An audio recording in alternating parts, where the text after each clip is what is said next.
Here are two reasons companies fail. They only do more of the same, or they only do what's new. To me, the real solution to quality growth is figuring out the balance between two activities, exploration and exploitation. Both are necessary, but it can't be too much of a good thing. Consider Fawcett. I'm actually old enough to remember them. Fawcett was a fantastic company.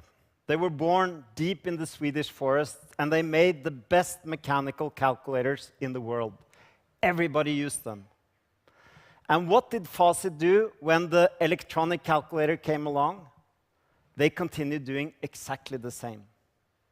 In 6 months, they went from maximum revenue, and they were gone. Gone.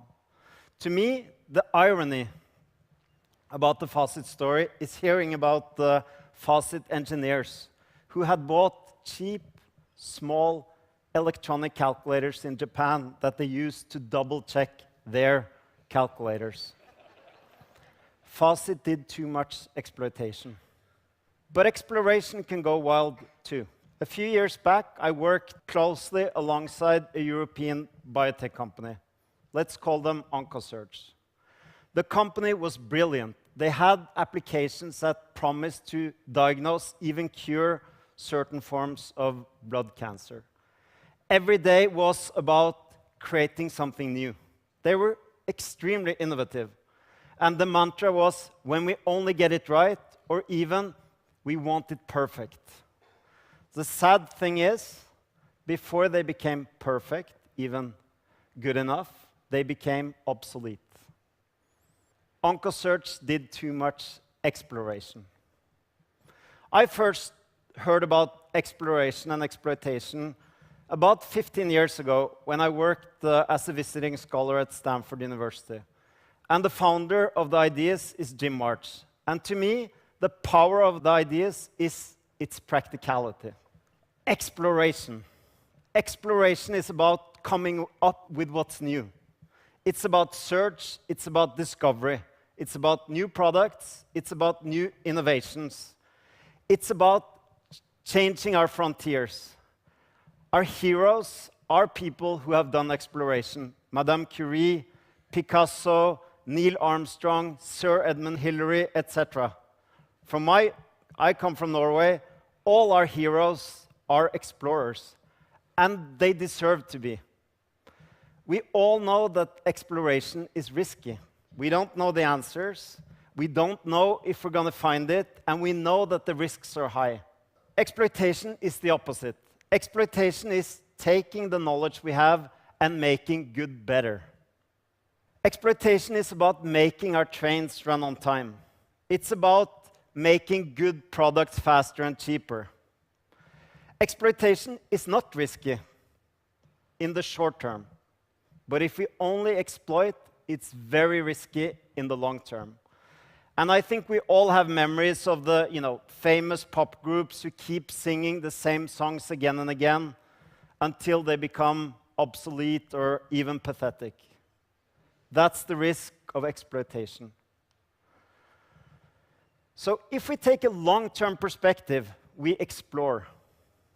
If we take a short-term perspective, we exploit.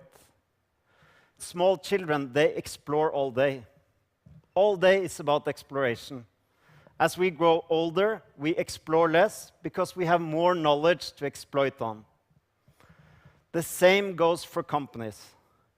Companies become, by nature, less innovative as they become more competent. And this is, of course, a big worry to CEOs. And I hear very often questions phrased in different ways. For example, how can I both effectively run and reinvent my company?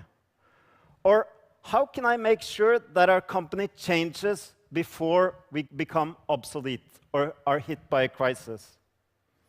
So doing one well is difficult.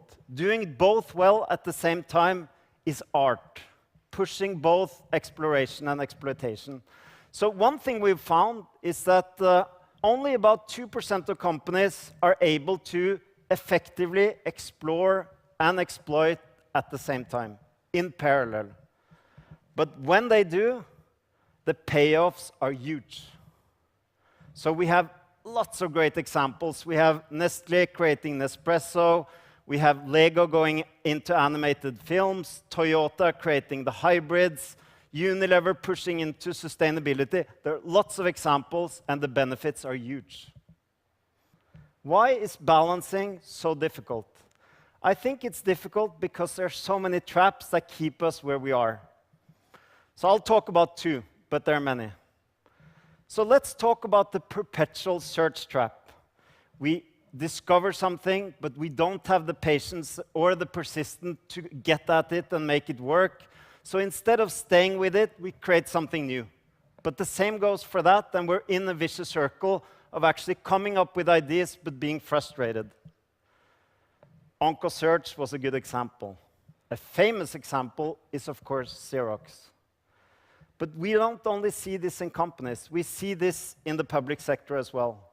We all know that any kind of effective reform of education, research, healthcare, even defense takes 10, 15, maybe 20 years to work. But still, we change much more often. We really don't give them the chance. Another trap is the success trap. Fawcett fell into the success trap. They literally held the future in their hands, but they couldn't see it. They were simply so good at making what they loved doing that they wouldn't change. We are like that too. When we know something well, it's difficult to change. Bill Gates has said, "Success is a lousy teacher. It seduces us into thinking we cannot fail." That's the challenge with success. So I think there are some lessons, and I think they apply to us, and they apply to our companies. So the first lesson is get ahead of the crisis. And any company that's able to innovate is actually able to also buy an insurance in the future. Netflix, they could so easily have been content with earlier generations of distribution, but they always, and I think they will always keep pushing for the next battle. I see other companies who say, "I'll win the next innovation cycle, whatever it takes." Second one, think in multiple time scales. I'll share a chart with you, and I think it's a wonderful one. Any company we look at, taking a one-year perspective and looking at the valuation of the company, innovation typically accounts for only about 30%. So when we think 1 year, innovation isn't really that important. Move ahead, take 10-year perspective on the same company, suddenly innovation and the ability to renew accounts for 70%. But companies can't choose. They need to fund the journey and live the long term. Third, invite challenge. I don't think it's possible for any of us to be able to balance exploration and exploitation by ourselves. I think it's a team sport. I think we need to allow challenging. I think the mark of a great company is being open to be challenged, and the mark of a good corporate board is to constructively challenge.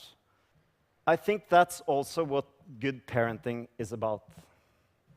Last one, be skeptical of success. Maybe it's useful to think back at the old triumph marches in Rome, when the generals, after a big victory, were given their celebration. Riding into Rome on the carriage, they always had a companion, whispering in their ear, "Remember, you're only human." So I hope I've made the point. Balancing exploration and exploitation has a huge payoff, but it's difficult and we need to be conscious.